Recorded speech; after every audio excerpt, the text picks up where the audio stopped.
ಓಂ.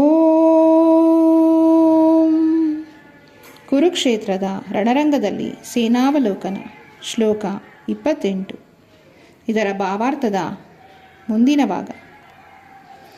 ಆದುದರಿಂದ ರಣರಂಗದಲ್ಲಿ ತನ್ನ ನೆಂಟರು ಮತ್ತು ಸ್ನೇಹಿತರನ್ನು ಕಾಣುತ್ತಲೇ ತಮ್ಮಲ್ಲೇ ಹೋರಾಡಲು ನಿರ್ಧರಿಸಿದ್ದ ಅವರ ವಿಷಯದಲ್ಲಿ ಅರ್ಜುನನಿಗೆ ತಡೆಯಲಾರದಷ್ಟು ಕರುಣೆಯುಂಟಾಯಿತು.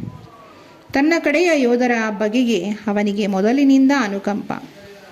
ಆದರೆ ಶತ್ರುಪಕ್ಷದ ಸೈನಿಕರ ಮೇಲೆ ಎರಗಲಿರುವ ಮೃತ್ಯುವನ್ನು ಕಂಡು ಅವರ ವಿಷಯದಲ್ಲಿಯೂ ಮನಸ್ಸು ಕರಗಿತು. ಹೀಗೆ ಯೋಚಿಸುತ್ತಿರುವಂತೆಯೇ ಅವನ ದೇಹದ ಅವಯವಗಳು ನಡುಗಲಾರಂಭಿಸಿದವು. ಅವನ ಬಾಯಿಯೂ ಒಣಗಿತು. ಶತ್ರುಗಳ ಸಮಾರೋತ್ಸಾಹವನ್ನು ಕಂಡು ಅವನಿಗೆ ಅಚ್ಚರಿಯಾಯಿತು. ಅರ್ಜುನನ ರಕ್ತ ಸಂಬಂಧಿಗಳೇ ಆಗಿದ್ದ ಒಂದು ಇಡೀ ಸಮುದಾಯವೇ ಅವನೊಡನೆ ಹೋರಾಡಲು ಬಂದಿದ್ದಿತು. ಮೃದು ಮನಸ್ಸಿನ ಭಕ್ತನಾದ ಅರ್ಜುನನಿಗೆ ಇದನ್ನು ತಡೆಯಲಾಗಲಿಲ್ಲ. ಅರ್ಜುನನ ಅವಯವಗಳು ನಡುಗುತ್ತಿದ್ದು ಬಾಯು ಒಣಗಿದುದಷ್ಟೇ ಅಲ್ಲ, ಅವನು ಅನುಕಂಪದಿಂದ ಕಣ್ಣೀರು ಸುರಿಸುತ್ತಿದ್ದ ಎನ್ನುವುದನ್ನು ಇಲ್ಲಿ ಹೇಳಲಿಲ್ಲದಿದ್ದರೂ ಸುಲಭವಾಗಿ ಕಲ್ಪಿಸಿಕೊಳ್ಳಬಹುದು. ಶ್ರೀಕೃಷ್ಣಾರ್ಪಣಮಸ್ತು.